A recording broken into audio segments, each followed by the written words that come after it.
So let's solve some more problems involving speed. Um, the problem is that Colin took 4 hours to drive from town P to town Q at an average speed of 75 kilometers per hour. On his way back, he drove at an average speed of 60 kilometers per hour. How long did he take to drive back from town Q to town P? So please note, here's town P and here's town Q, and we need to find out the time taken to go back from Q to P.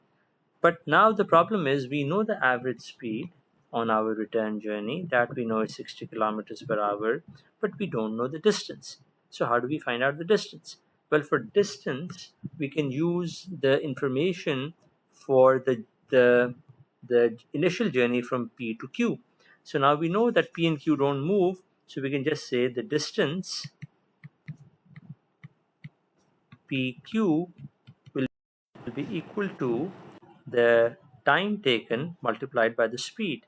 So it will be the time 4 multiplied by the speed, which is 75, and the answer is going to be 300 kilometers. Please note I'm just rearranging the same formula, and if I write it in a compressed form, I'll write it in a compressed form that average speed is equal to total distance over total time.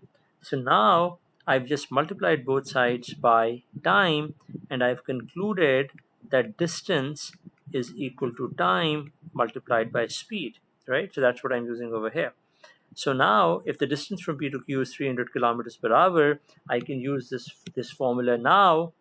Again, I can rewrite this formula again in a slightly different way, and now I need to find out what time is. Well, now in order to find out what time is, I can actually I'll use this equation right over here.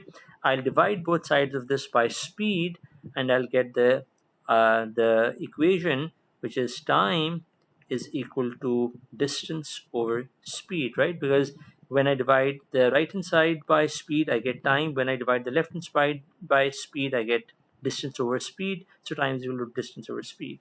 So now I can say that the time will be equal to the total distance, which is 300 kilometers, divided by the speed for the return journey, which is 660 kilometers per hour. So the answer will be 5 hours. Now, again, please note that I have dimensions with every unit, like the distance is going to be in units of kilometers and time will be in units of hours.